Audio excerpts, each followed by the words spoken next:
There are some places you stop trusting forever. For me, it was a storage hallway. For someone else, it was the last bus home. Neither of us believed anything supernatural had happened.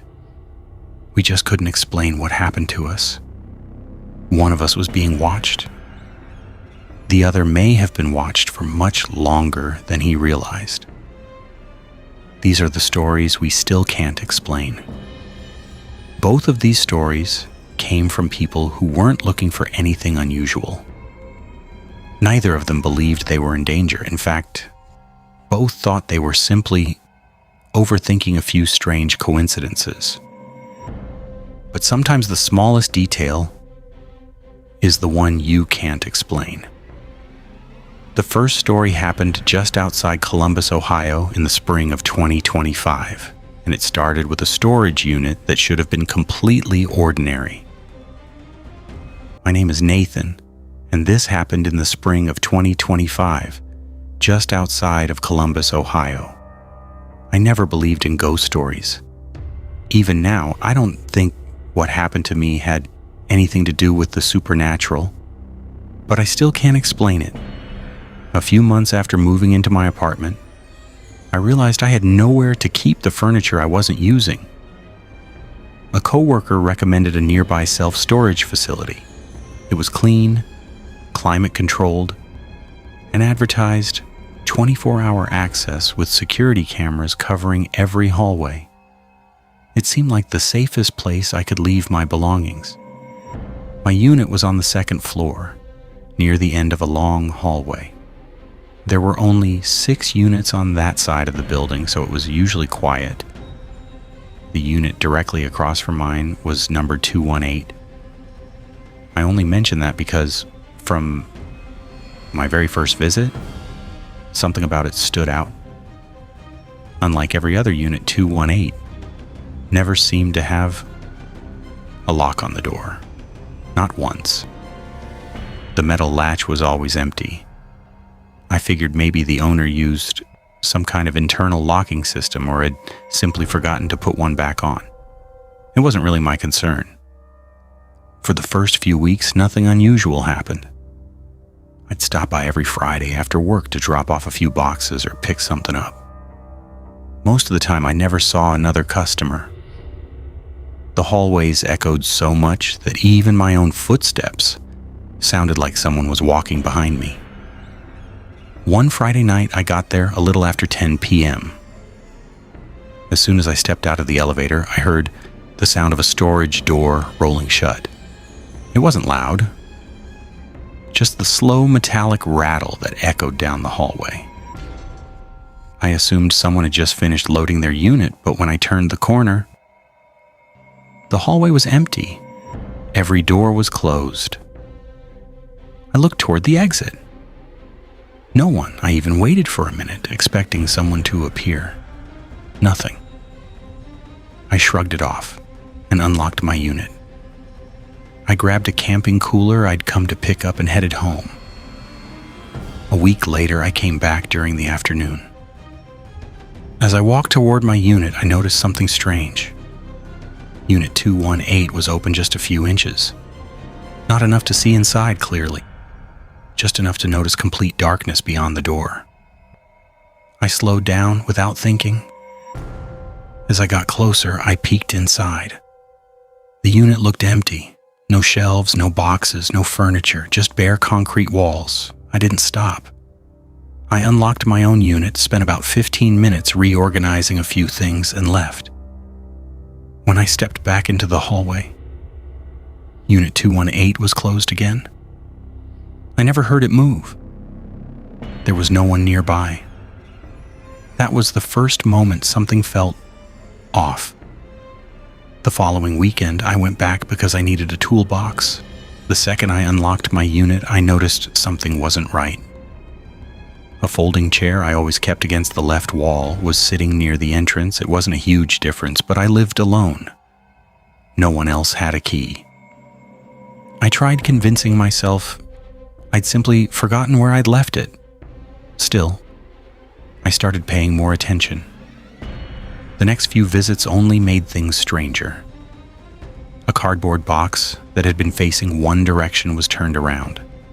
A flashlight I'd left on top of a shelf was inside another box.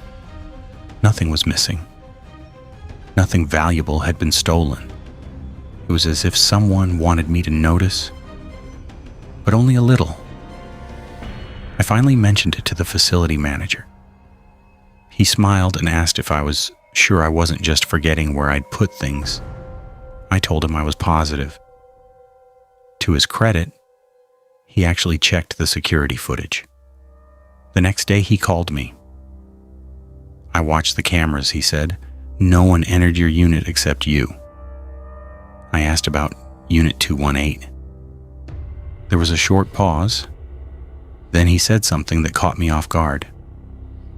"That unit hasn't been rented for almost 8 months. I thought he was joking, but I saw the door open. He laughed politely. "Are you sure it wasn't another unit?" I looked right at the number, I said. "It was 218. Another pause. Then he replied, "I'll check it tomorrow." The following evening, he called me again. 218 was locked when I checked, he said, and it's completely empty. That should have made me feel better. Instead, it made me even more uncomfortable. A few days later, I decided to stop wondering and start documenting. I bought a small battery-powered motion camera online. It wasn't expensive. It only recorded when it detected movement. I hid it behind a stack of storage bins where it had a clear view of the entrance. If someone really was entering my unit, I'd finally have proof. 3 nights passed. Nothing. On the 4th night, my phone buzzed at exactly 2:43 a.m. Motion detected. Half asleep, I opened the app. The video loaded. For the first 4 seconds, everything looked normal. Then the screen suddenly froze. The timestamp kept moving, but the image didn't. 8 seconds later, the video returned. Nothing had changed. The door was still closed. The room looked exactly the same. I assumed the camera had glitched until I visited my unit the next afternoon. The folding chair was back. Not where I'd originally kept it. Not where I'd left it the week before. It was now positioned directly in front of the storage door, facing outward, as if someone had been sitting there, waiting for the door to open. I stood there staring at it for almost a full minute. Then I slowly turned around, directly across the hallway. The door to Unit 218 was open again. About 6 inches. Just enough for someone inside to watch without being seen. I don't know how long I stood there looking at Unit 218. The door wasn't wide open. Just a narrow gap, maybe 6 inches. I couldn't see anything inside except darkness. I told myself there had to be a simple explanation. Maybe the manager had rented it out and forgotten to update the system. Maybe another employee had left it open. I even considered walking over and pulling the door shut myself. Instead, I packed up my things and left. For the next few days, I couldn't stop thinking about that camera footage. The freezing image, the chair facing the door, and Unit 218. I decided I needed another angle. The following weekend, I bought a second motion camera and mounted it higher inside my unit so it could record both my door and part of the hallway outside. If the first camera glitched again, maybe this one would catch something different. 3 nights later, at exactly 2:43 a.m., my phone vibrated. Motion detected. I sat up in bed and opened the app.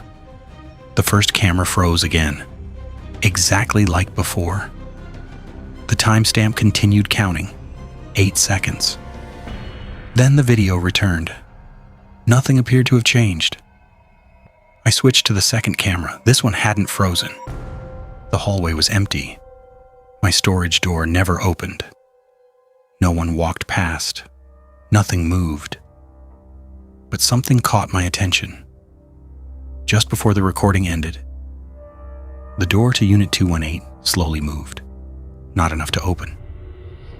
Just enough for the gap to become slightly wider.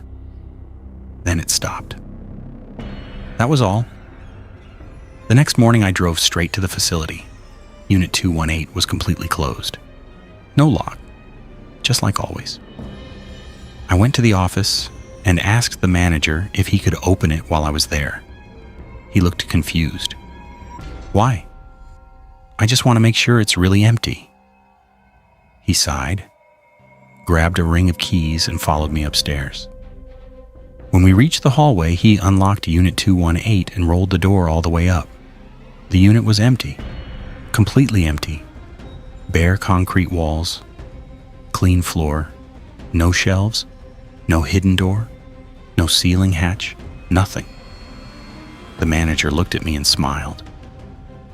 I think you're letting your imagination get the better of you. Maybe he was right. I apologized for wasting his time. As we started walking away, I glanced back one last time. The manager pulled the door closed. Then he locked it with a heavy padlock. For the first time, Unit 218 had a lock. I remember thinking, finally, now I'll know if anyone goes inside. A week passed, and then another. Nothing happened. No camera alerts, no moved furniture. Everything felt normal again. I started convincing myself I'd overreacted. Until one Friday evening, I arrived just after sunset. The hallway was empty. I walked toward my unit and stopped. The padlock was gone. Unit 218 was closed. But the lock had disappeared. I immediately went downstairs. The manager wasn't working that night. Another employee was covering the shift. I asked him about the missing lock. He frowned. What lock? The one on 218. He checked the computer. There isn't supposed to be one. I stared at him. The manager installed it last week. The employee slowly shook his head. I've worked here for 3 years. Unit 218 has never had a lock. I didn't argue. I just walked back upstairs. For the first time since renting the unit, I felt genuinely uneasy. I unlocked my storage door as quickly as I could. I grabbed the last few boxes I wanted to keep. Then I noticed something sitting on top of one of them. A disposable coffee cup. It wasn't mine. The lid was still on, the cup was still warm. I picked it up without thinking. There was no name written on it. Just today's date printed on the side. Someone had been inside my unit very recently. I left the cup exactly where it was and called the police. 2 officers arrived about 20 minutes later. They searched every hallway, every stairwell, every maintenance room. They even opened Unit 218. Nothing. One officer reviewed my camera footage. He admitted the frozen recordings were strange, but he couldn't explain them. The second camera showed an empty hallway. There wasn't enough evidence to suggest anyone had entered my unit. Before leaving, one of the officers handed me a case number. He said something that stayed with me. If anything else happens, don't move anything. Call us first. I never went back alone. The following weekend, I returned with my brother to empty the unit. We loaded everything into a moving truck. As I rolled the last box toward the elevator, my brother stopped. Did you hear that? I listened. At first, nothing. Then, 3 slow knocks. Metal against metal, coming from somewhere down the hallway. We looked toward Unit 218. The door was closed. Neither of us moved. A few seconds later, 3 more knocks. My brother started walking toward it. I grabbed his arm. Forget it. We finished loading the truck and left. A month later, I canceled my rental agreement. The manager asked why. I simply told him I didn't need the space anymore. He never mentioned Unit 218. About 6 months after moving out, I received an email from the storage company. It was a customer satisfaction survey. Out of curiosity, I clicked on the facility map attached to the email. Every storage unit was listed by number. I searched for 218. It wasn't there. The hallway skipped directly from 217 to 219. I thought it was a mistake, so I drove back the following weekend. The hallway looked exactly as I remembered. I counted the doors myself. There was 214, 215, 216, 217, then 219. There was no unit 218, not anymore. Or maybe there never had been. I still have both camera recordings saved on an old hard drive. I've shown them to friends over the years. They all noticed the frozen footage. They all noticed the chair moving, but no one can explain one detail. If Unit 218 never existed, then what was I looking at every Friday for nearly 2 months? I don't keep things in storage anymore, not because I'm afraid someone will steal them, but because every long hallway lined with identical metal doors reminds me of a place where one door appeared to exist only when I was there. My name is Connor, and this happened in October of 2024 in Tacoma, Washington. I worked the closing shift at a warehouse, so I got off work just after 11 p.m. every night. Since I didn't own a car, I took the last bus home. It was always the same route, the same driver, the same bus stop. For the first few weeks, nothing unusual happened. Then I started noticing the same man. He was probably in his late 40s. He wore a black jacket, a gray baseball cap, and carried a small backpack. He always sat in the very back of the bus. He never spoke to anyone. At first, I didn't think much of it. Lots of people take the same bus every night. But after a while, I realized something strange. No matter what time I left work, no matter where I sat, he was always there. And every night, he got off at the same stop I did. The first time I felt uncomfortable was when I stopped to tie my shoe after getting off the bus. I expected him to walk past me. Instead, the footsteps behind me stopped too. I turned around. The sidewalk was empty. The bus had already driven away. I stood there for a few seconds, confused. Maybe I'd imagined the footsteps. A few nights later, I finished work early and caught a bus nearly 30 minutes before my usual one. I remember feeling relieved.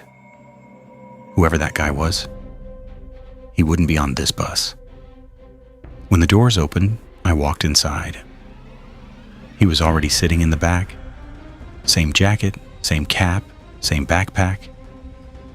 That was the first time I felt something wasn't right. The next evening, I asked the bus driver about him. I pointed toward the back of the bus.